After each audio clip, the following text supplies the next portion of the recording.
Greetings, mighty companions. Anna Kujawa here, and I am teaching from my Course in Miracles like I do every Wednesday. But I am teaching from A Course in Miracles, the Complete and Annotated Edition today. And this is the latest edition and most original edition of A Course in Miracles. There was so much wonderful, beautiful stuff that was left out or edited out of the first two editions that I wanted to teach this edition so that I could learn and enjoy the new material, meaning the new/original material. So that is why I am teaching the Complete and Annotated Edition of A Course in Miracles.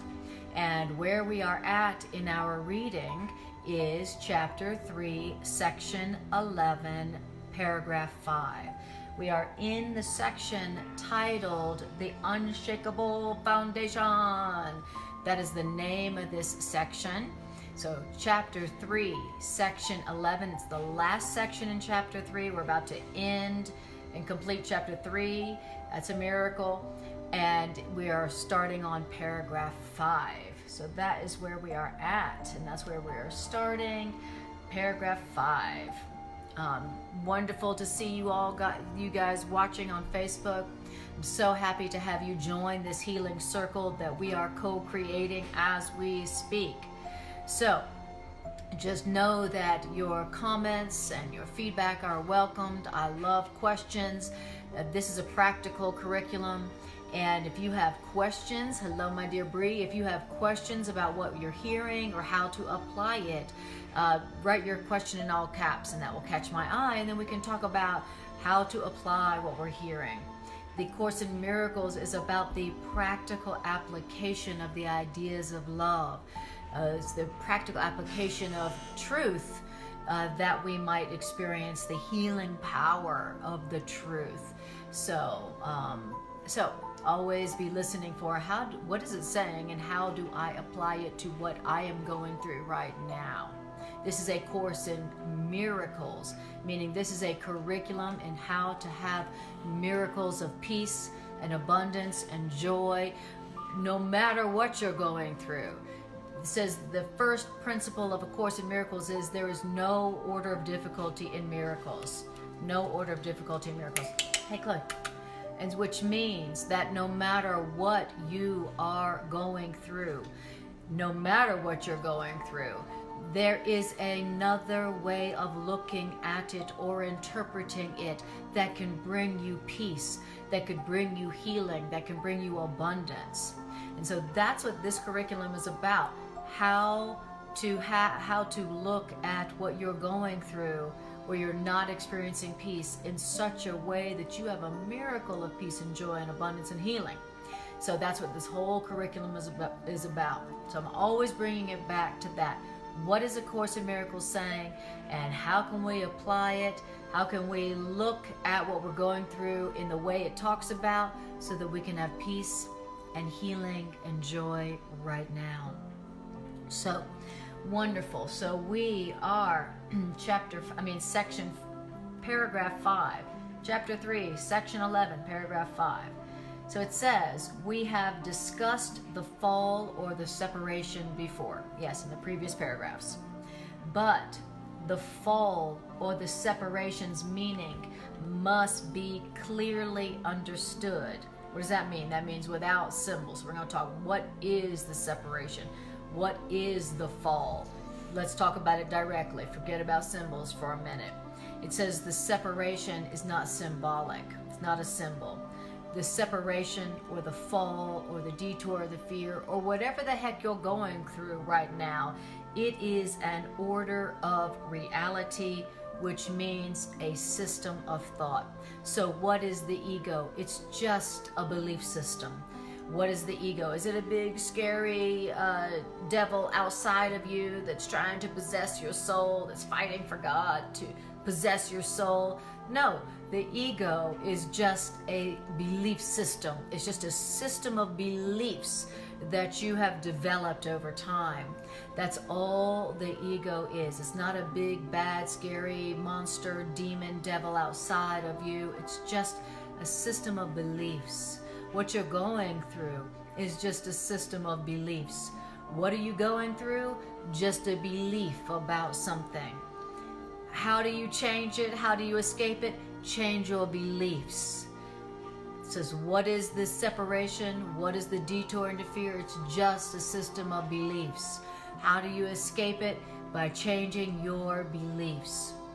Course in Miracles is teaching you how to change your beliefs. Course in Miracles is giving you a whole nother system of beliefs that leads to freedom, that leads to healing and real deal happiness that cannot be shaken. And so that's the good news, folks. The ego is just a system of beliefs that you learned that can be unlearned when you have suffered enough. Okay, so that's what the fall or the separation or the ego is just a belief system.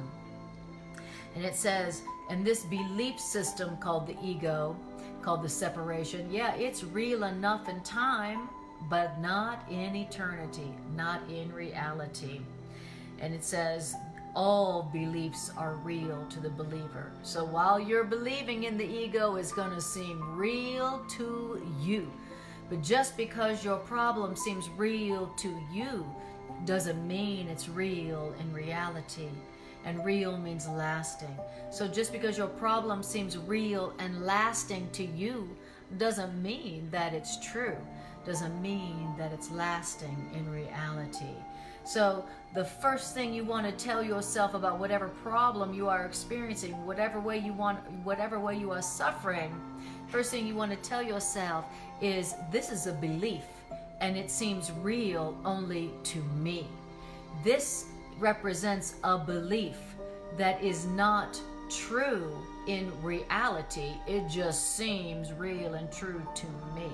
That's the first thing you want to tell yourself about what you're going through. And that'll be the first real thing you told yourself about it all day. And the Course in Miracles says that a miracle is a correct perception. So when you correctly perceive what you're going through, when you correctly identify your problem, the way you're suffering, then guess what happens? You get a miracle. The way your problem is solved is when your problem meets the truth.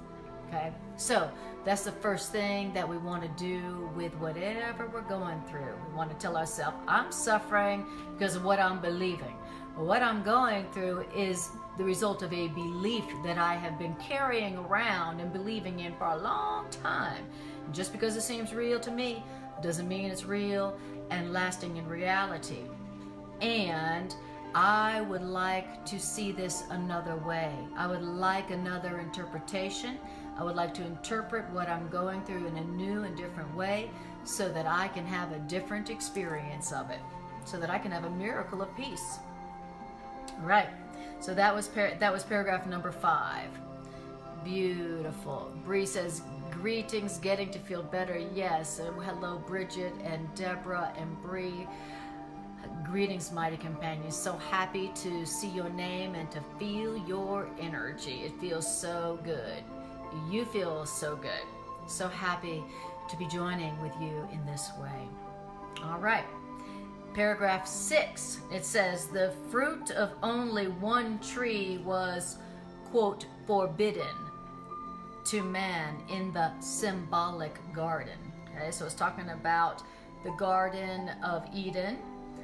And notice how it calls the Garden of Eden symbolic. The Course in Miracles says that the Garden of Eden is symbolic. It's a symbol.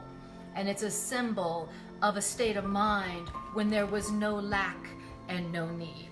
Okay? Imagine that. Can you imagine a state of mind where you have no lack and no need? The Course in Miracles says that state of mind is real. And it is a state of mind. Now, this state of mind, where there's no need and no lack, it says, but it's asking us to think about that story from the Old Testament, the Garden of Eden and the tree of knowledge and the forbidden fruit. So it's saying this, the fruit of only one tree was, quote, forbidden to man in the symbolic garden. But God could not have forbidden that fruit, or that fruit could not have been forbidden. So in that story, God had said, you can't eat this apple in the tree of knowledge. I forbid you. So of course, what did that make Adam and Eve want to do? Of course, since it was forbidden, I must eat it. But the Course in Miracles is saying that anything that God forbade, could not be eaten. Okay, so it says this: if God knows God's children, and I assure you that God does know you and all God's children, then God would not have put you or anyone else in a position where their own destruction was possible. So that concept or that belief or that story where God says, I forbid you to eat that apple of the tree of knowledge. I forbid you, because if you do eat it, then your destruction will be inevitable. That characterization of God, that story is just a story, and it's a projection. If God wanted something to not be possible, it wouldn't be possible. Whatever God doesn't want to be possible is not possible. And what God doesn't want to be possible and what God made impossible is your destruction. So God's will is not for your destruction. And so anything created by God is something that would not destroy you. So that's just a story, and it's a projection. It's a symbol. We're going to hear about what that symbol is for. It says, the tree which was forbidden was correctly named, quote, the tree of knowledge. Yet God created knowledge, and God gave knowledge freely to God's creations. The symbolism here is open to many interpretations, but you may be sure that any interpretation which perceives either God or God's creations as if they were capable of destroying their own purpose is wrong. So in that old story, God forbids man, Adam and Eve, to take of the fruit of the tree of knowledge, as if knowledge was just for God, and if you dare take some of God's knowledge, then you would be destroyed. So he's saying that the truth is that God created knowledge, and God gives God's knowledge freely to all of God's creations. And any interpretation that says that we could be destroyed, or that God would want to destroy his children, why? Because they wanted knowledge, that is just a misinterpretation. Okay, it says this. Now it says, why? What is that really a symbol of? Well, it says eating of the tree of knowledge is a symbolic expression for incorporating into the self the ability for self-creation. So that's the symbol. So the idea that, if I eat of the fruit of the tree of knowledge and I have some of God's knowledge, then I will be destroyed. I'll be disobeying God and I will be destroyed upon God's orders. So that's just a symbol for us trying to usurp the throne of God and take creation into ourself and to create ourself. It's a metaphor for self-creation. So you may remember from last week's session, we were talking about the belief that you have created yourself, and that is the essence of the ego, that is the source and the essence of the so-called devil. The usurping of God's throne. I am God. I created myself. I am the author of reality. I know enough to judge. I know enough to judge myself. I know enough to judge reality. I know enough to judge what's going on. That is the desire for self-creating, where you have a desire to be God, to be the author of reality, which A Course in Miracles says is the real root of all evil. Okay, so where does suffering come from? Where does that whole idea about evil come from? The root of all evil and suffering is the desire to be the author of reality. That's where judgment comes from. That's where suffering comes from. And so that story of the Garden of Eden, where Adam and Eve eat of the fruit of the tree of knowledge which God forbid, and then they were cast out. They were destroyed, basically. That's just a metaphor for how we left the garden. And that's the same metaphor for how we leave the garden of peace and abundance every day. So every day where you are trying to be the author of yourself, and you're trying to be the author of reality through judgment and through your perception, that is how you go from a state of mind of no lack, no need, to, oh my God, I have so much lack, I have so much need, so much lack, so much need. Oh my God, I don't have enough. I don't have enough love, I don't have enough time, I don't have enough peace, I don't have enough money, I don't have enough friends, I don't have enough love. Okay, that lack, that experience comes from us trying to be the author of reality. I created myself, okay? So in other words, the only thing that kicks us out of peace, the only thing that kicks us out of reality, which is a garden of plenty for all, is me turning to myself for judgment, me trying to make decisions by myself. I will decide my reality. I will decide what this means. I decide what should happen. I decide what my reality is. I decide what their reality is. I decide what this means. I decide what should happen. When there's a question about meaning, I turn to myself. I turn to my past. I turn to my past learning. That is all me trying to be the author of reality. That's me trying to kick God off the throne of reality and be God myself. And the Course in Miracles says that is the decision that has produced the whole belief system called the ego, called separation. How did separation happen? Well, I wanted to be God. I wanted to decide what it all means and what it's all for. I wanted to create myself. Oh, you do? Okay, well here comes a whole belief system based on a lie. What lie? The lie that we are separate from our source, that we are disconnected from our source, and that we indeed have usurped our source's throne. Now we are God, okay? That decision to be your own author and to be the author of reality and to take on judgment for yourself, that's where the whole separation from God, from source, from love, from abundance, from peace, that's how it came about. And guess what else came about with that?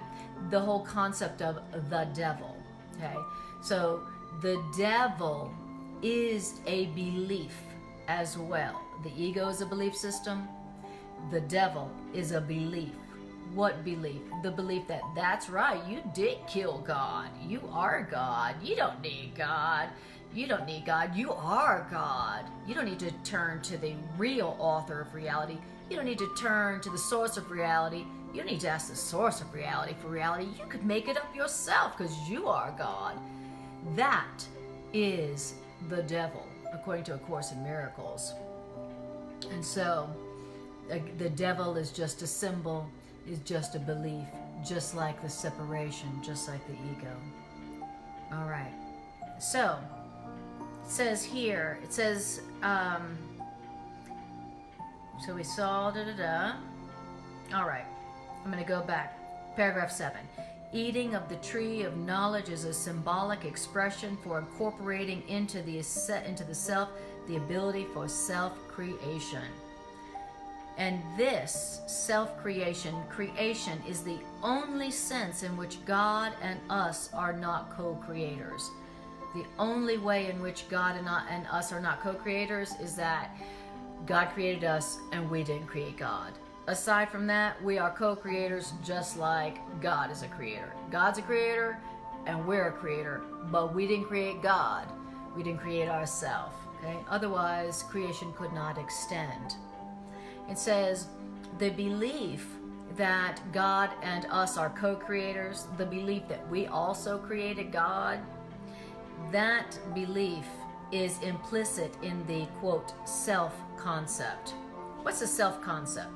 It's a concept now made acceptable by its weakness and explained by a tendency of the self to make an image of itself.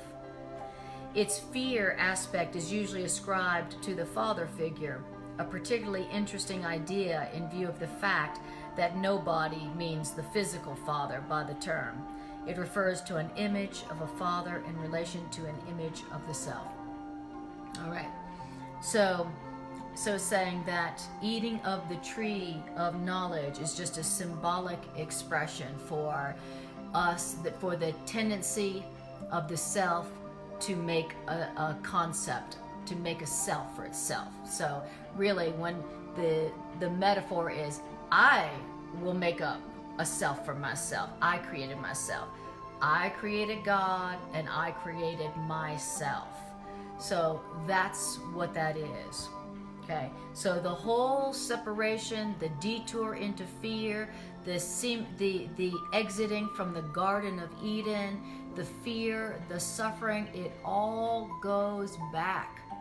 It all goes back to the belief and the desire to create your own self, to be your own author. Wow, that's huge. That's core here. You know, we're talking about the ego, we're talking about the separation, talking about the detour into fear, we're talking about the devil, talking about all of our suffering. So what I hear it saying is that if I would allow that desire and that belief to be corrected, then I am allowing my ego, the whole of my ego, the whole belief system of my ego, the devil within me, my own ego, to be undone.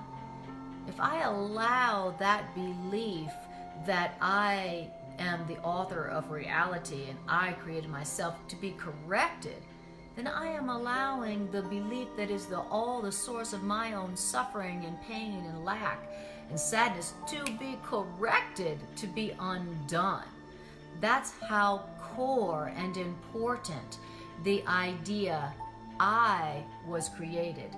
I am the child. God is the parent.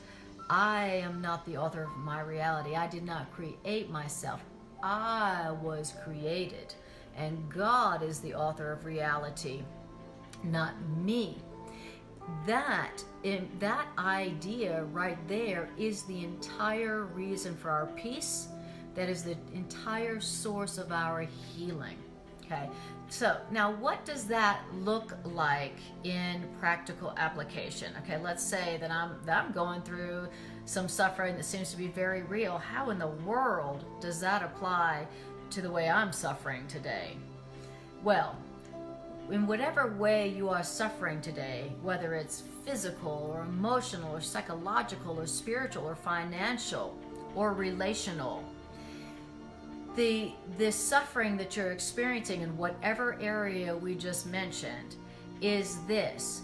You are interpreting it as if you know enough to judge what's going on and what it means, as if you are the author of reality, not realizing that the suffering you are experiencing right now came because you were making decisions by yourself.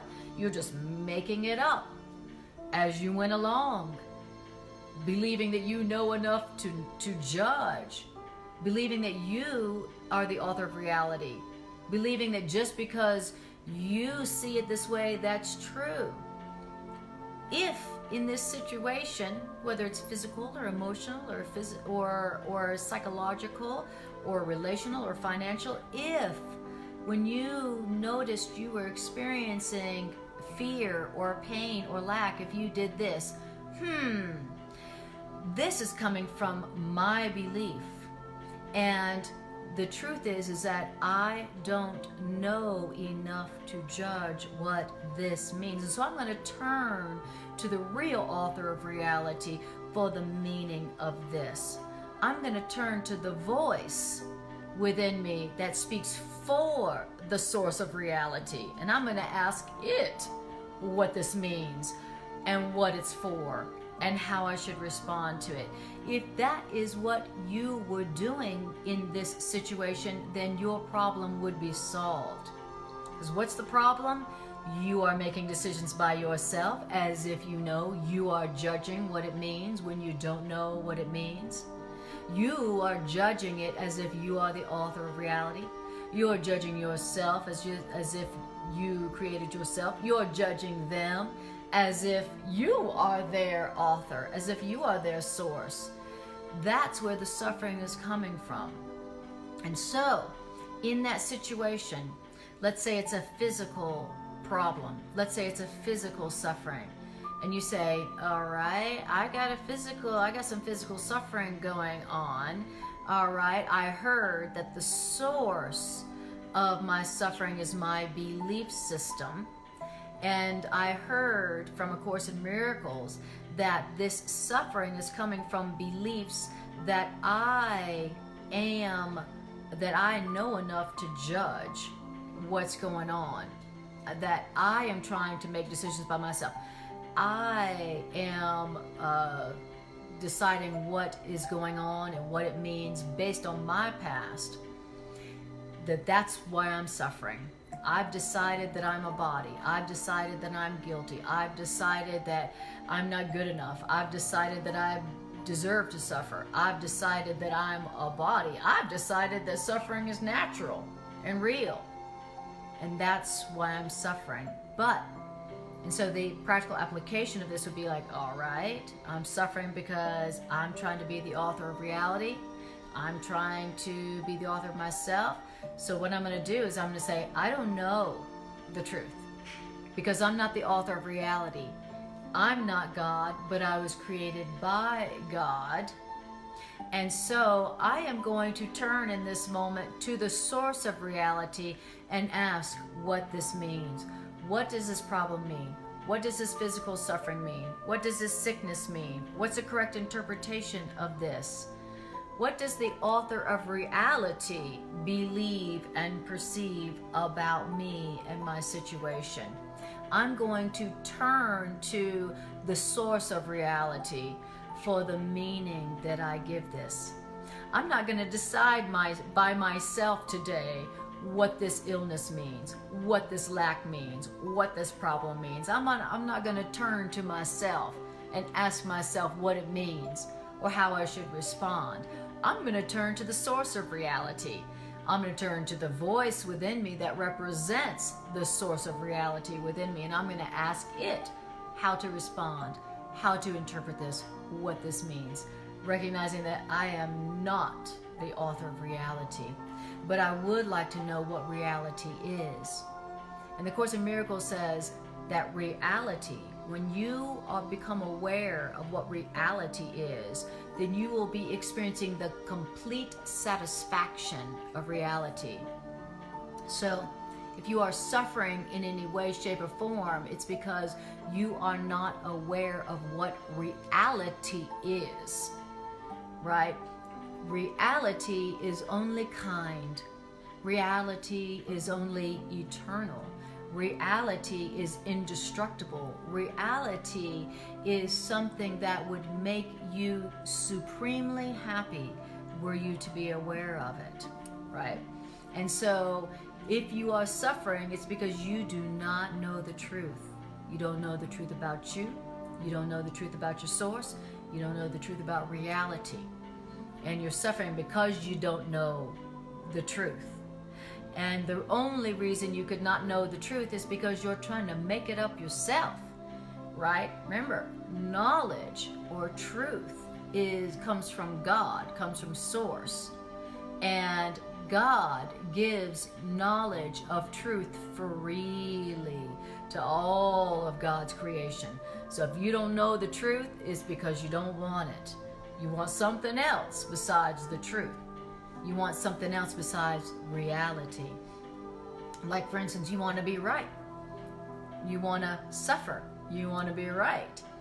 So, what we want to be doing if we are suffering is we want to say, okay, I'm suffering. Suffering is not compatible with reality.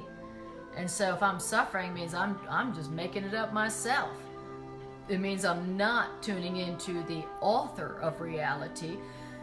But now I'm done with suffering. I've suffered enough, so I'm going to tune into the source of reality, the author of reality, and I'm going to ask, what does this mean? What is it for? How do you see this mind of truth, spirit of truth? What do you know about me? Source of me, what do you know about me? I'm going to start to ask. Suffering means you are making it up yourself. Healing means you're going to start to ask the author of reality for what things really mean and what you really mean and what you're really about. That's what the healing journey is about. Okay? You stop trying to make decisions all the time for yourself and you start asking, what does this mean, love? What does this mean, love? What am I, love? What should I do, love? What's another way of looking at this, love? What does this look like through your eyes, love? How would you have me respond, love? What is the truth about this? What is the universal, unchanging truth about me, about this? That's the questions that we start asking when we stop trying to be God. Okay, so you can either try to be God and suffer, or you can ask for what is your source's will for you and experience the reality, the knowledge, the truth that your creator and source gives you freely. All right, so wonderful. And Bridget says, ask my higher self, the true self, what does this mean? Wonderful. All right, so now we are on paragraph 8.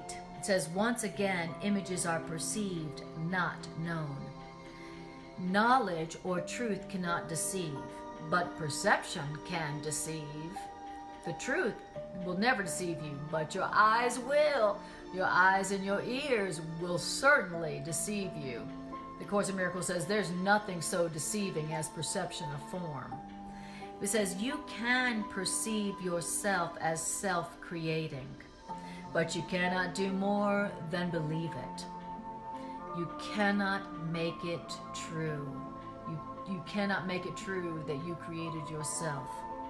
He says, I told you before that when you finally perceive correctly, you can only be glad that you cannot self-create.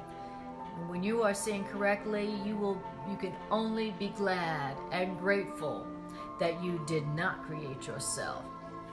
Okay? It says that you cannot do more. It says, so what is it? What is the way that we're deceiving ourselves right here? We're deceiving ourselves in our belief that we create ourselves. How I am is how I see myself right now. Okay? That's me deceiving myself, right? That's a self-deception. How I am is how I see myself. Or how I am is how they see me. Or how they see me. That who and what I am is how I see myself. Well, when you are seeing correctly, you will be thanking God that you did not create yourself, that you are not as you see yourself right now. Because right now, the way you are seeing yourself, if you are not happy, is you are seeing yourself as limited. You are seeing yourself as guilty. You are still seeing yourself as based on your past. You are seeing yourself as a product of your past. You're seeing yourself as guilty. You're seeing yourself as limited. You're seeing yourself as something that's inadequate, not good enough. You're seeing yourself as a body that can die. You know, that's how we see ourselves. And thank God that you are not the way you see yourself. And all the suffering that we are doing is a result of how we are seeing ourselves. Suffering is you seeing yourself as you want to see yourself. based on your body, based on your past. Healing and happiness and reality is you accepting yourself as you were created by love. Okay? You got suffering is I am seeing myself as I want to see myself, which never turns out good. And healing is like, hey, I am not the author of my reality. Hey, loving source, infinite love, how do you see me? How did you create me to be? What is my reality as created by you? Okay, that's what healing is. So remember, suffering is you are deceiving yourself and believing that you are as you're seeing yourself right now. That's self-deception. And healing is, boy, I hope I'm wrong. I absolutely hope I'm wrong about how I'm seeing myself right now, because it does not feel good.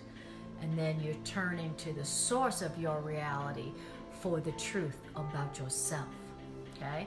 You got the truth about yourself, and then you got how you're seeing yourself. And they are not the same, especially if you're suffering.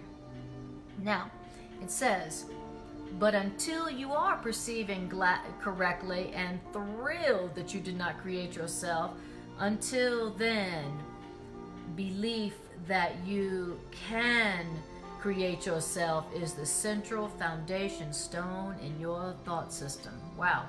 Until you're seeing correctly, that is the central belief, the central, what is it? The foundation stone in your belief system of your ego. What is it? The belief that you created yourself. All right.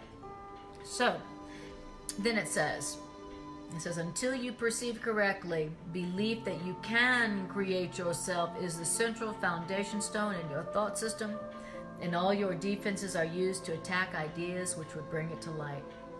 You still do believe that you are an image of your own creation. If you're upset right now, it's because you are believing that you are an image of your own creation. You are believing your own propaganda. You are believing your own lies. If you are suffering, it's because you're believing your own lies that you are telling yourself about yourself as if you are your own author. You are split with your own spirit on this point.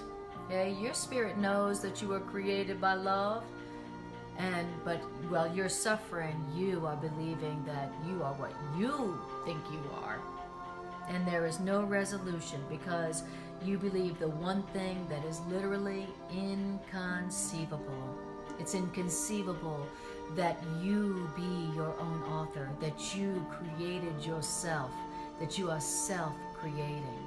That's inconceivable. And as long as you are suffering, you are believing the one inconceivable thing. So suffering is I'm believing my own press. I'm believing my own beliefs about myself.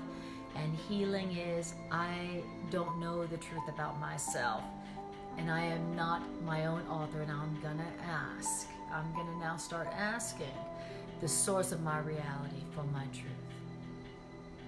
Now, we're in paragraph 9. How are we doing here? Stephen says, I am as my source created. I am wholly loved and loving. Exactly. Thank you, Stephen. All right.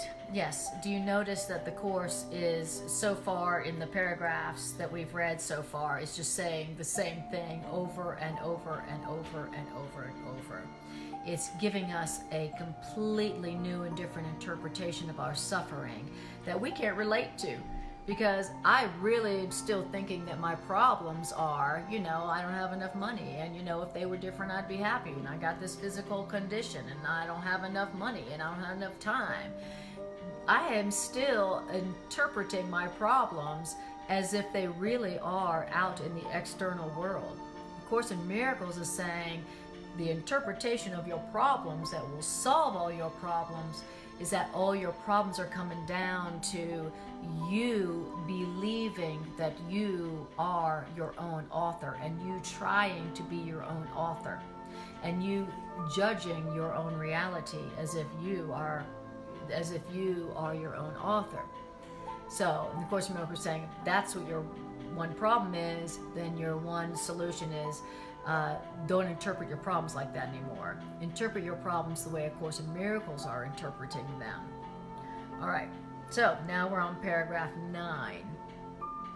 All right, it says the mind can make the belief in the ego or the belief in the separation very real and very fearful. And guess what? This belief in the separation and this belief in the ego is the devil. So what is the devil? It's our belief in the separation.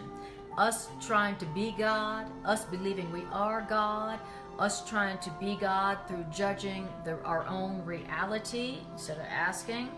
That is the devil.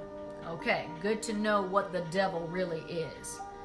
And this belief in the separation, this desire to be self-creating, this desire to be God ourselves, guess what? It is powerful, this belief that we call the devil. This belief that we call the devil, this desire to be God ourselves, it is active and it's very destructive. And this belief that we call the devil, this belief that we are God and our desire to be God in our judgment, this belief is clearly in opposition to God, right? It's the belief to kick God off the throne of reality and take that throne ourselves. So this belief in the devil and the belief in the separation, clearly opposition to God, because the belief in the devil and the belief in the separation literally denies God's fatherhood.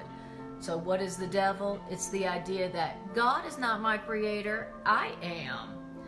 That's what the devil is. And what's the devil? It's just a belief.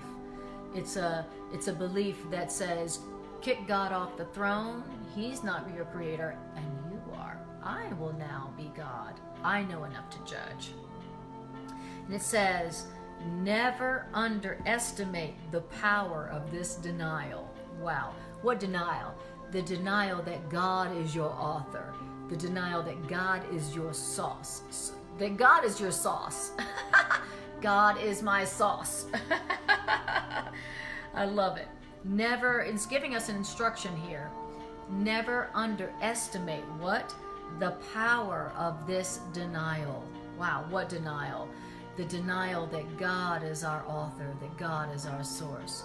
In other words, also don't underestimate the power of your ego. Don't underestimate the power of your ego. It says, now how do I do that? How do I not underestimate the power that I've given to this belief system? Here's how you do it. Look at your life and see what this denial, see what this belief, see what the devil has made. That's an instruction. So what am I supposed to do? Look at your life and see what this denial of your source has done to your life. Look at your life and see what your ego has done to your life.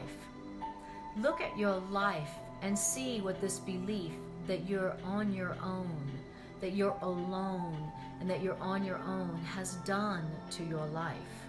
This is how you stay out of denial about the power you've given to your ego. Look at your life and see what your ego has made of your life. Okay?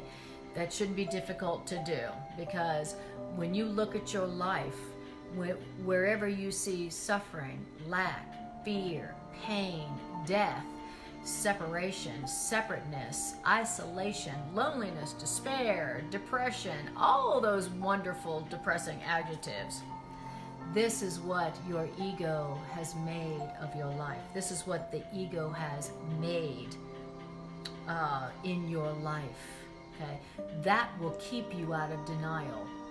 When you look at your life and you see what the ego has made in your life, when you look at your life and see what this belief that you created yourself has done to your life, then you'll be out of denial about the power that you've given to your own ego.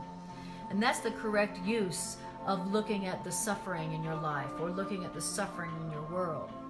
The correct use of the suffering in your world is when you look at it, go, oh, that's what the ego has made. Oh, that's what the devil has made. Oh, that's what the belief that I am God has made. Okay? That's the correct interpretation of what you're looking at in the world that the devil obviously made. So, so that's the correct use of that.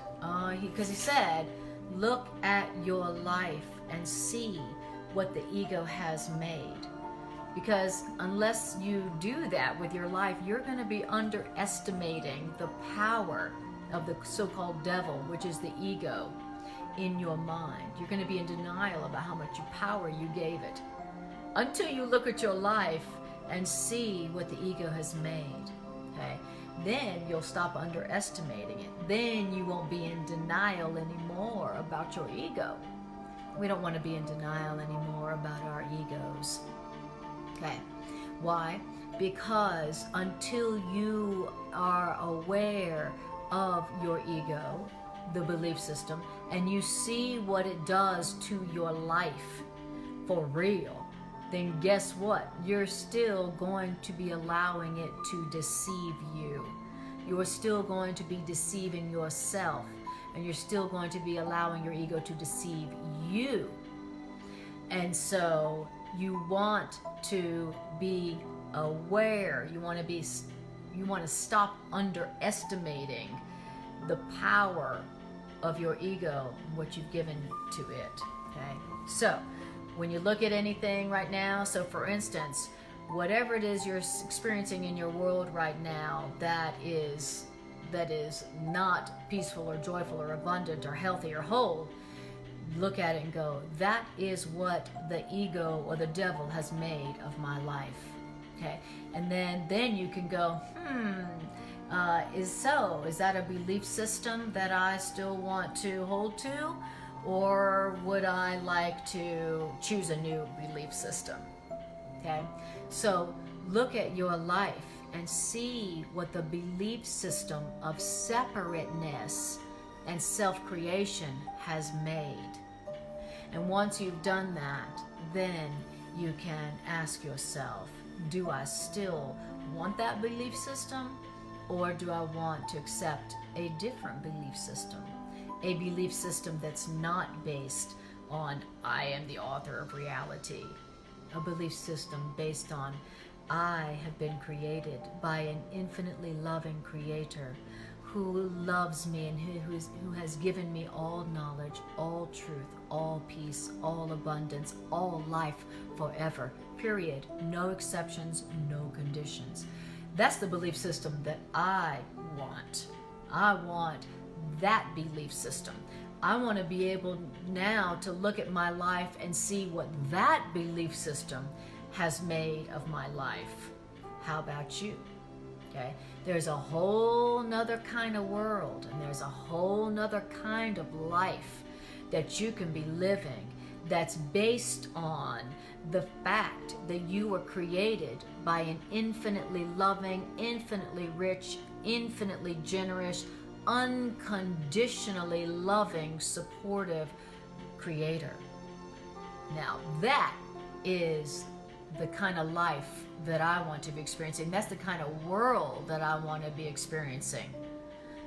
Right? I want to go from the kind of the life and the world where I'm experiencing a ton of lack and a ton of death and a ton of suffering based on the idea that I'm in this on my own, by myself, gotta make it by myself. I am only what I learned I am, and I'm all alone and I'm on my own, and lack is real. Okay, I don't want that life and that world anymore. I've been there, done that. Okay, and I'm still in therapy from that. But that belief system and that world, that life came from the belief system that I'm my own source. I created myself and I'm on my own. Whatever I have, I did myself. Whatever I am is what I believe I am. Okay, done with that. Okay, now I want to have a life in a world that comes from a belief system based on the idea that I am the child, the beloved child of an infinitely loving spirit parent who has given me everything, who has withheld nothing from me. That's what I want. How about you? All right. So, then it says, it gave us that instruction. Look at your life and see what the belief in separateness has made. But know that this making will surely dissolve in the light of truth, because the foundation of that suffering world and suffering life is a lie. How beautiful is that? So we're being given instructions here about how to exchange the world of suffering for the world of light and abundance and love and no death. How do we do that? How do we exchange the world of suffering for the world of light? Well, you do this.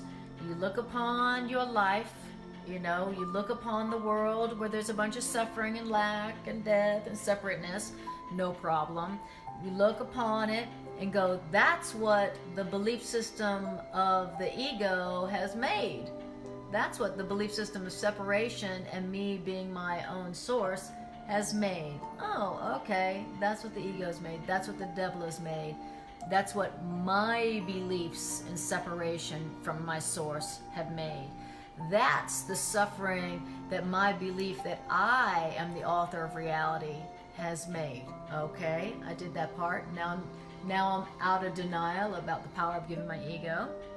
And then the next instruction is that know that what you made, the suffering that came out of that old belief system, that all that suffering will dissolve in what? In the light of truth. What is truth? The light. So understand that.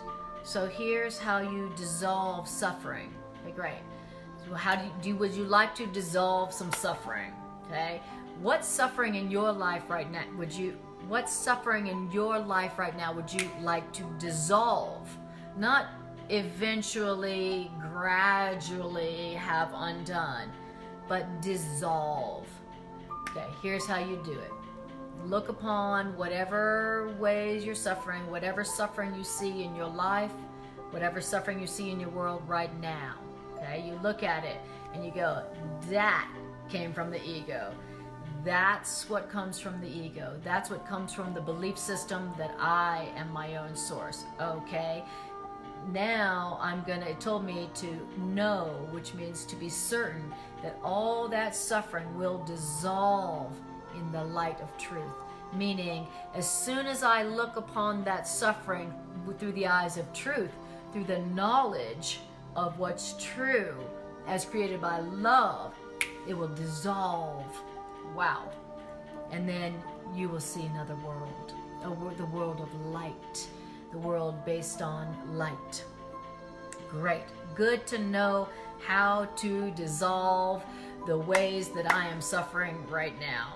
And whatever suffering I see in the world, how to dissolve it. I love it. Beautiful.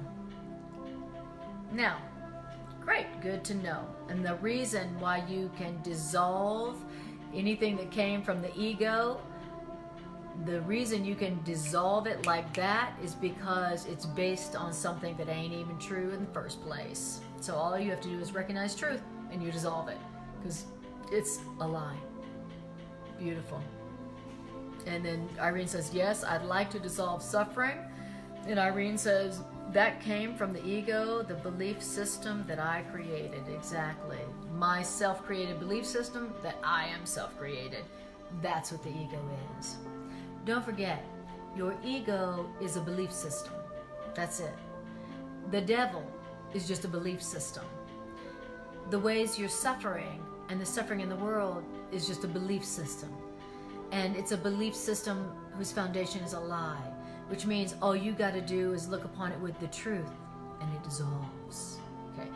That is why this is called a Course in Miracles.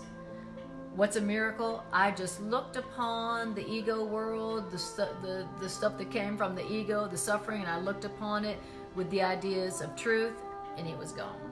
How'd that happen? This is a Course in Miracles, and that's how miracles occur. You look upon illusions, which are not true, and you look upon them with the truth, and they are gone. They are dissolved. Okay. Bridget says, just speak the truth to it. Exactly.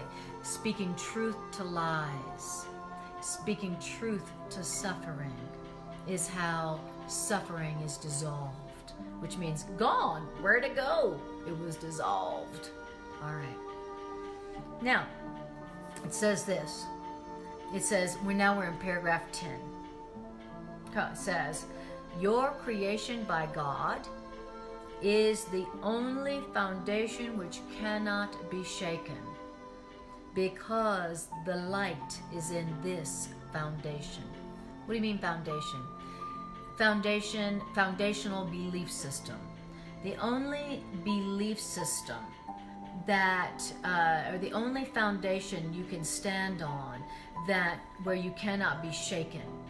The only thing you can stand on where you are standing on solid ground for real is the belief system that says that that you were created by God, and that you remain exactly as God created you, and you are only as God created you, and you will only remain as God created you, and you can't be anything but the way God created you. Now that is the only belief system that when you are standing upon it, you are standing on solid ground. Any other belief system, any belief system that is based on something else besides that, you're going to be standing on something where it's going to be shaky ground. And all you'll ever feel is insecure and unsafe and anxious and depressed and afraid. Why? Because you are standing on shaky ground. Why? Because you're standing on things that aren't true. You're believing in things that aren't true. As long as you are believing in things that are not true, as long as your belief system is based on lies, you will never be able to feel secure or safe or secure.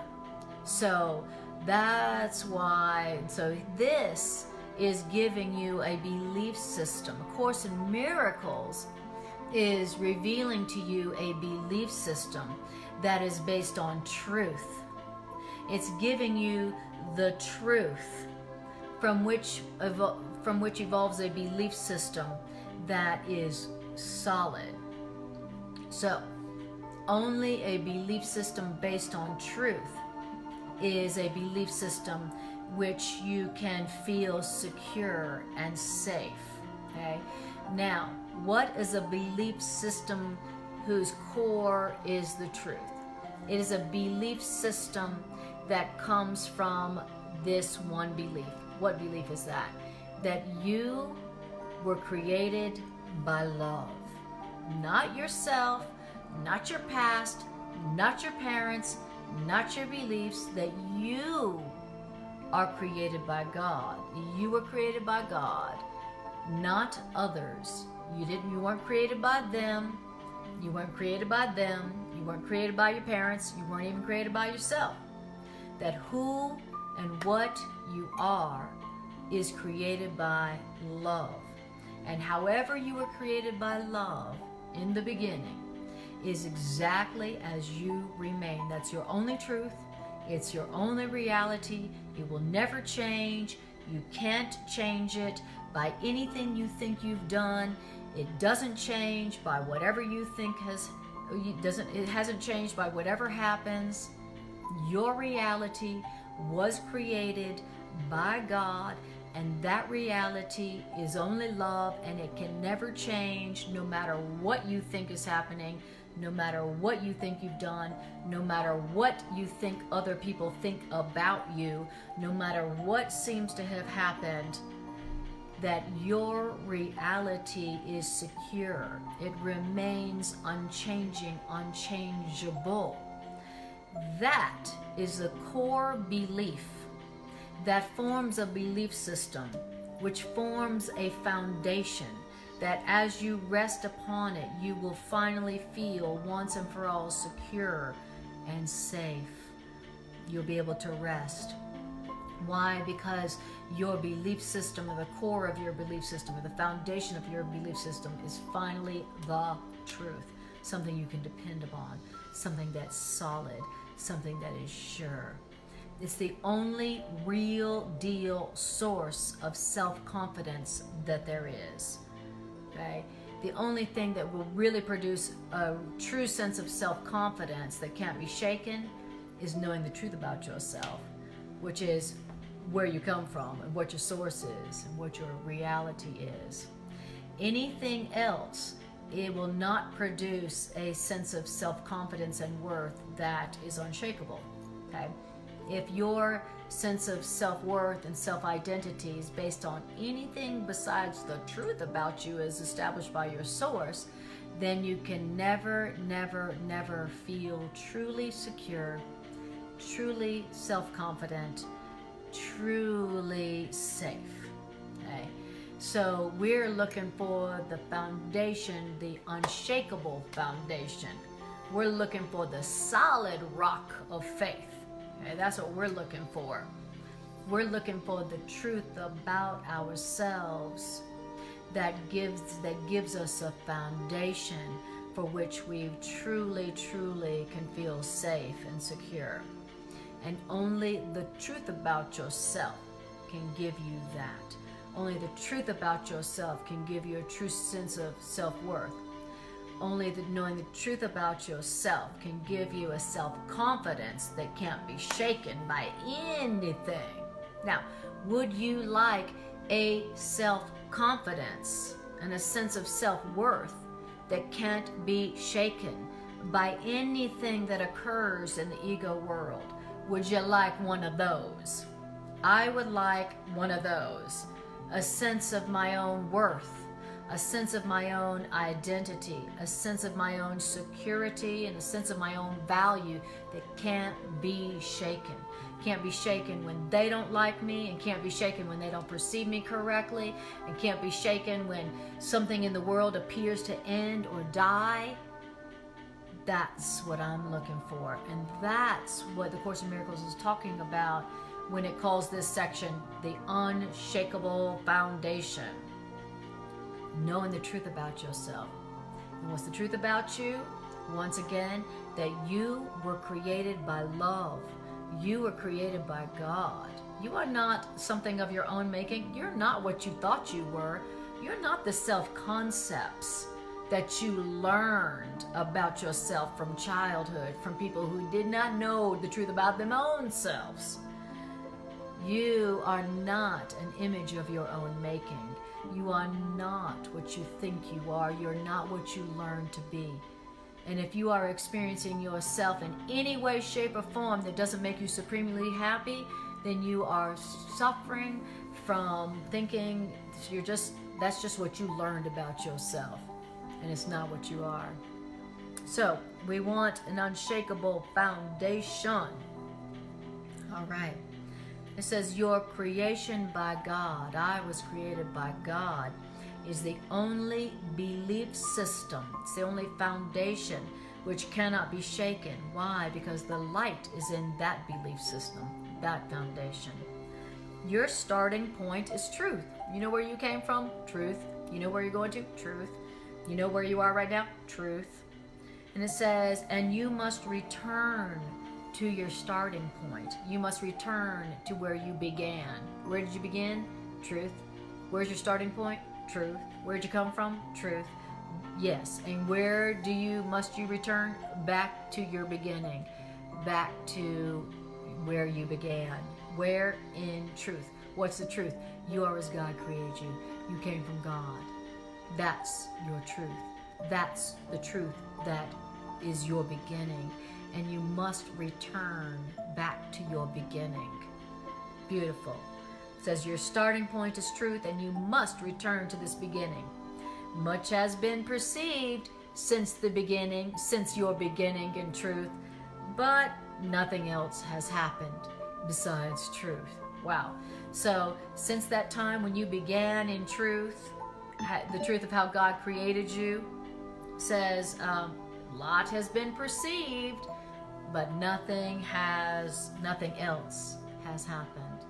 So whatever else has seemed to happen since you seem to have left your truth, your original state, whatever has occurred since you left your original state, whatever seems to have occurred since you left the Garden of Eden, he says nothing else has happened. Much has been perceived. It seems like a lot has happened since you left heaven, since you left the garden. It seems like a lot has happened, a lot of bad stuff. But the truth is that nothing else besides the truth that you started in has happened. Much has been perceived by you in your imagination, but nothing else has happened besides the truth. Besides the truth that is your starting point, that you started from. Well, good to know. All right. Now, it says, and that is why your spirit is still in peace, because nothing has happened except the truth in you. That is why your spirit is still in peace, even though your mind is in conflict. Right? Your spirit never left the truth that is your starting point. And that's why your spirit is still in peace. But you think a lot has happened since you left the garden of no lack. You think a lot has happened. You've perceived a lot of stuff. Yeah, you perceived a lot of stuff. But nothing else has happened besides the truth that is your starting point. Good to know. Okay. Paragraph 11. Any questions or comments here? All right. All right. Hi, Patty, and hi, Carly. All right. So where we're at is we're chapter 3, section 11, and now we're in paragraph 11. So 3, 11, 11. Because we're talking about your starting point. Your starting point being truth. Well, and you're saying you got to go back to your starting point. By the way, that's what our spiritual journey is. Our spiritual journey is not like, oh, I'm trying to get to the heaven. I'm trying to get to the heaven. I'm trying to get to the real world. Of course, Miracle says, no, a spiritual journey is you got to go back. You must return to your starting point. You must return back to your starting point. Your starting point is truth. Your starting point is God.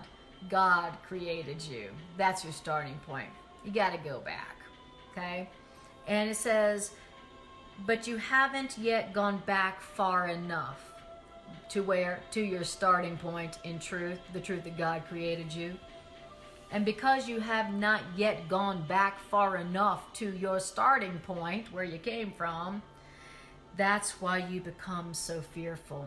Oh, I'm not back yet at my starting point. I'm not back yet to where I started from, which is that God created me, that love created me. And because I haven't gotten back to my starting point yet, that's why I'm so fearful. Now, guess what happens as you approach the beginning? As you get back to, the closer you get back to where you started from, which is truth, guess what happens?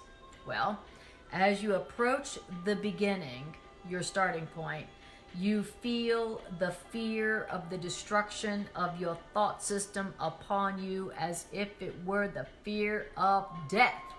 Wow. Good thing there is no death, but there is a belief in death. Okay. So that's a very important thing that it's telling us there, because it explains to us why it is that on our spiritual journey we experience times where we experience the fear of death, where we experience an intense fear of death. Do you recognize that? It says sometimes we experience what? The fear of the destruction of our thought system upon us, as if it was a fear of death. So sometimes on this journey you're going to have, to me they always felt like panic attacks, to be frank, or depression. And it's saying here that the closer you get to your starting point, the closer you get to the truth about yourself as created by your source, the closer you get to the core truth of your identity as created by God, your ego starts freaking out. Your ego starts going, I'm dying, I'm dying, I'm dying, I'm dying. But the ego never says, I'm dying. The ego always says, you are dying. So as the ego begins to get closer, as you begin to get closer to your truth, your ego feels like, oh my God, I am going to die. Okay? Because why? Because the closer you get to your truth, which is your beginning, the closer comes the destruction of your ego's belief system. Your ego cannot stand the light of your truth. So the closer you get to your truth, the more your ego feels like it is dying, which is true, but it's really just being dissolved. And so, but then the ego never says, I'm dying, it says, you're dying. So, here's the thing that we need to know, Course in Miracles students, that when you experience those times on your spiritual journey, as you're moving toward the truth, and you feel like you are dying, or you're experiencing the fear of death as if you're going to die, aka panic attacks, despair, depression, all that kind of stuff, intense anxiety, that free-floating anxiety that comes over you sometimes. In other words, times when your ego is freaking out. Those are times when you can know that you have been getting closer, you're getting warmer. You must have really, really threatened your ego. You're getting closer to the truth that is your beginning. And the closer you get to the truth of yourself that is your beginning, the more your ego feels like it's dying. And it begins to freak out. Now, if you can realize what's going on in those situations, then you can relax. You cannot have to necessarily go to the hospital with your panic attack. You can go, okay, what the Course tell me is going on? I feel like I'm dying. I'm afraid of dying. I feel like I'm gonna die. I'm having an anxiety attack. I'm having a panic attack. I'm feeling intense anxiety, despair, depression. And maybe I'm even having a fantasy of dying, a fantasy of my own death. The Course in Miracles says that know this, that when you look upon that with truth and understand what's really going on, then it will dissolve, okay? And you will be able to experience what's on the other side of that. That fear, that anxiety, that fear of death, that desire for death, that anxiety, that panic is what your ego feels the closer you get to the truth about yourself, okay? And what is this spiritual curriculum? Is taking you back to the beginning, back to the truth about you where you began. And your ego can't but respond as if it's dying. And so the more you know about what's going on within your ego, the more you understand about your ego, the more you understand about it, the more you understand that the closer you get to your truth, the more your ego freaks out, then the less fear it will have, the less power it will seem to have over you. Anything looked upon with the truth, anything looked upon with awareness of the truth, transforms it, even if it is the fear of death itself, transforms it into light. So that's what we're doing. Okay. Has anybody's ego been freaking out lately?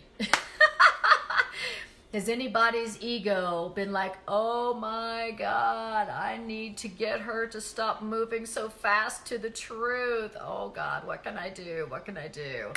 Oh, I need to prove to her that she needs to be afraid. I need to prove to her that she is doomed. Okay. The Course in Miracles is giving you another way to look at that today, such that you can see what's really going on. You're not dying. You're not gonna die. Your ego is being dissolved. Your ego is being dissolved. So don't be afraid. That's all that's going on. And so what should you do when you feel the fear of the destruction of your thought system upon you, as if it were the fear of death itself? Keep going. Keep going toward the light.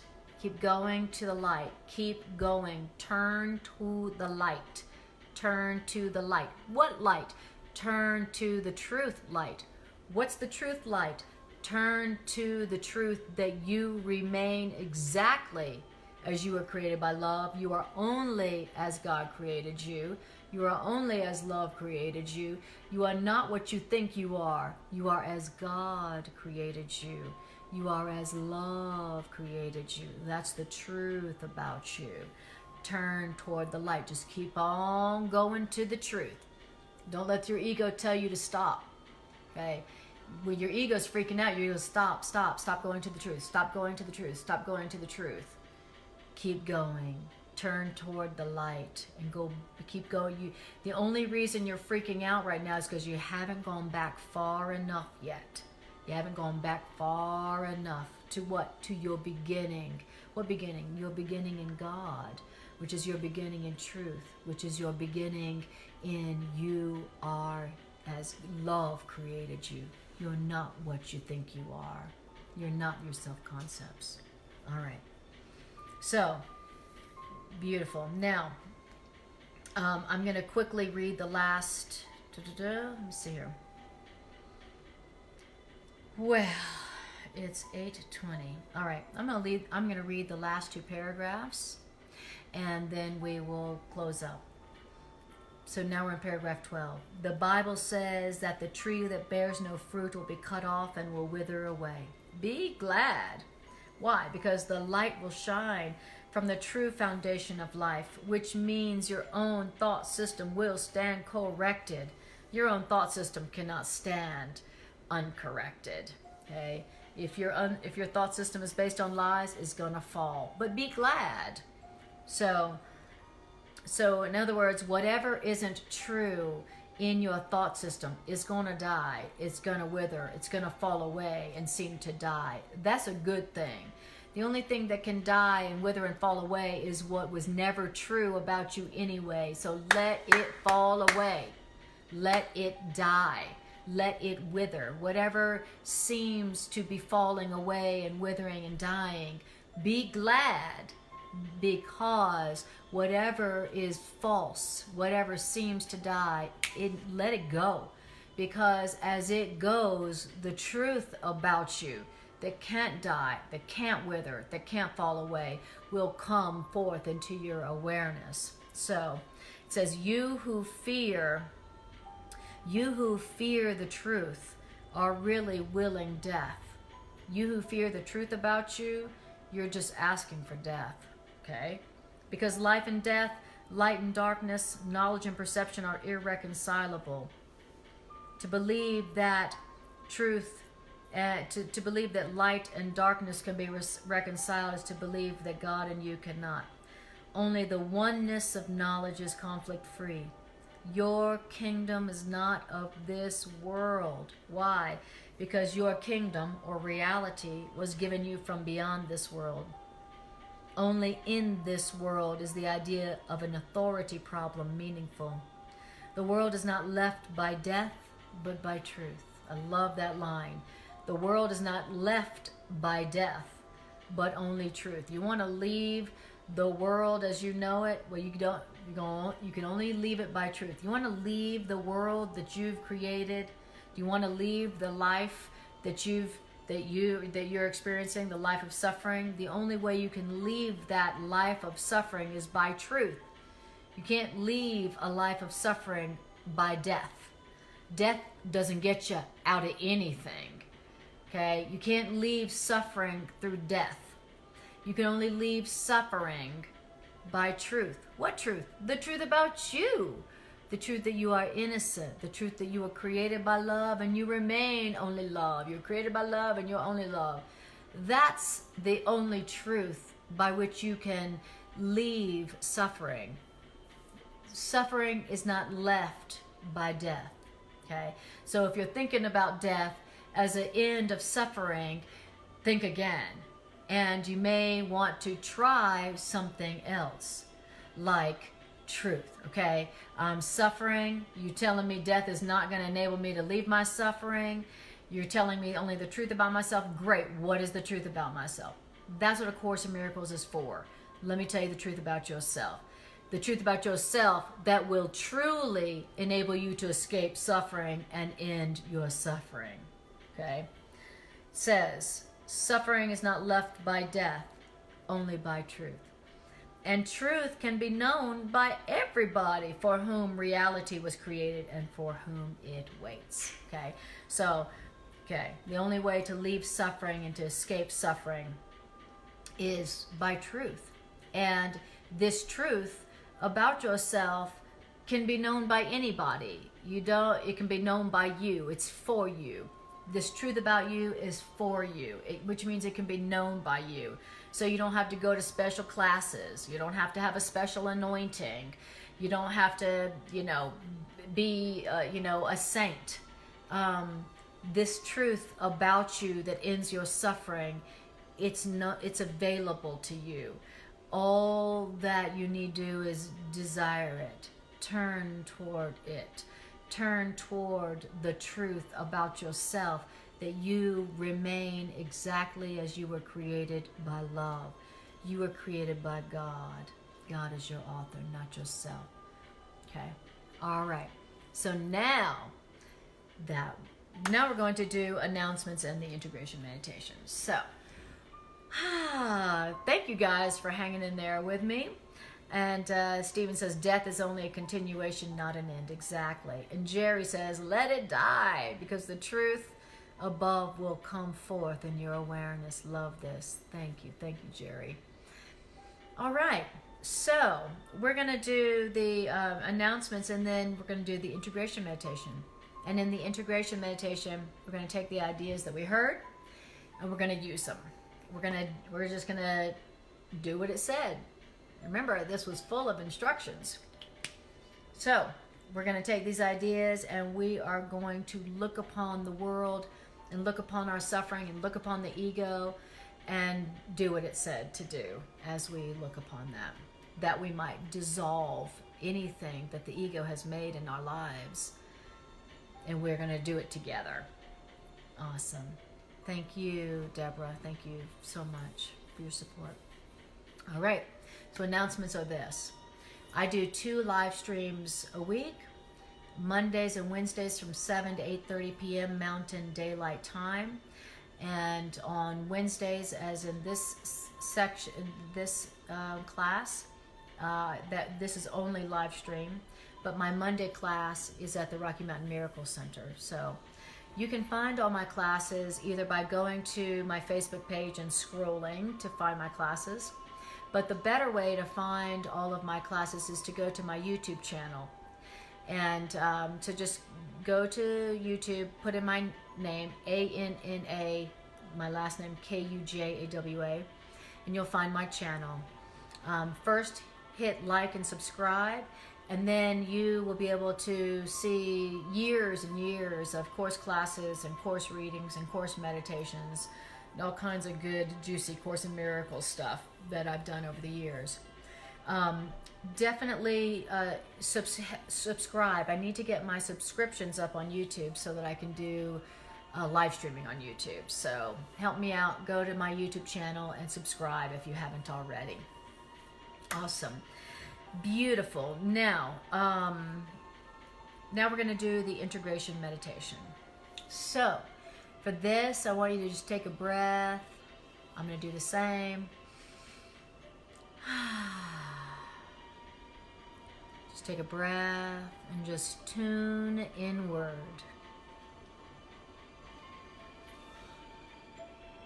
How do you feel right now, having heard these ideas?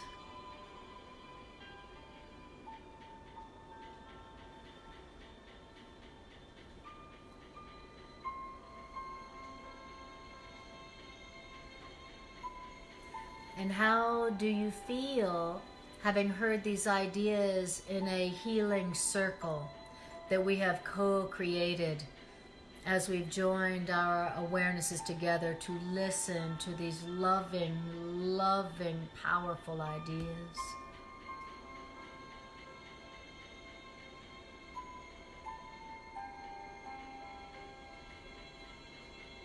Feel yourself as part of a healing circle, the circle of the Great Awakening, the circle that has formed within the family of God around the earth for the purpose of the healing of the earth, the healing and the awakening of mankind, a circle, an interlocking chain of forgiveness. The children and the creations of God forming a circle of hands held in loving purpose for the awakening of mankind, for the healing of planet Earth. Feel yourself in this circle, each of your hands holding the hands of another creation of God, whether it be the mineral kingdom, the plant kingdom, the animal kingdom, the human kingdom. We are joined, we are connected.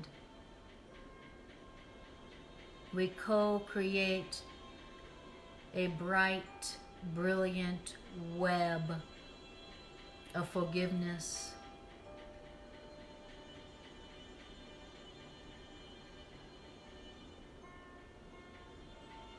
And the way that we do this and the way we take our part in the Great Awakening is we keep moving in our awareness and our consciousness back to the beginning where we began, in the truth of our being, which is that we were created. We are not self-creating. We are not self-created. We are created. We were created by love, created by light. We were created by God, our source, our creator. And we were created in a love that is unchanging, a love that is eternal. The love that we were created in, the love we were created as, does not change. It remains exactly the same, loving, lovable, eternal. Everything else was just a belief system that we learned about ourselves that was never true. Whatever we have learned about ourselves besides that we were created by love is just a belief that's not true. And be glad that those old self-concepts will wither and fall away and be dissolved. Be glad. Whatever old belief systems are dissolved by the truth, let them go. Be glad. Whatever dies was never living. Whatever dies was never part of you. Whatever you seem to lose was never part of you. You never really had it. Be glad. Let it go. And keep moving to the light. Turn toward the light. Keep moving to the light, which is the truth of your being. The only reason that you're afraid right now is because you haven't gone back far enough to your beginning. The only reason you're afraid right now is because you can feel, your ego feels like it's dying. Your ego is perceiving that its belief system, which is based on a lie, is being dissolved the closer you get to the truth of your being. And your ego is afraid. That's the only reason you're afraid right now. Don't be deceived. Don't be deceived by the fear of death that you're feeling. Don't be deceived by your desire for death right now. It's just your ego, which is a lie about you, being dissolved by the truth about you. Be glad. Let it go. You're safe. You are now standing on a foundation that cannot be shaken. Fear not.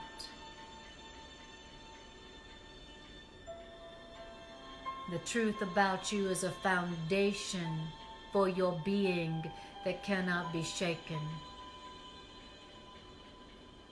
Keep moving toward the truth about yourself. Keep asking your source for the truth about yourself. When in doubt, do not turn to your old beliefs about yourself. Do not turn to your old self-concepts for the truth. When in doubt, turn toward the voice for love, the voice for your source within yourself, and ask, God, source of my being, what is the truth about me as you created in me?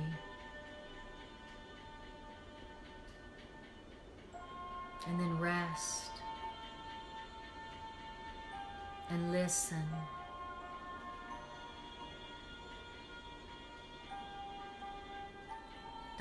Don't be deceived by the dark voices. Listen only to the truth, which tells you you were created by love, in a love that never changes. You are love. You are only love. And everything else is a lie. Let it go.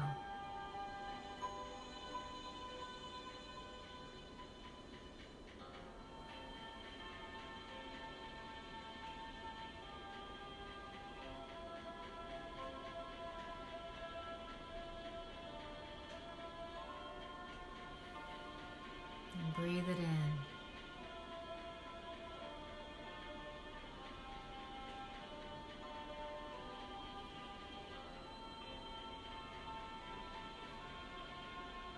Beautiful, beautiful, beautiful. Good job, guys. Way to pray. Way to apply the truth. Good job applying the truth. That's how we do it. I appreciate you so much. I appreciate you more than I can say. Thank you for joining this healing circle. And I will see you next time I see you. Keep up the good work.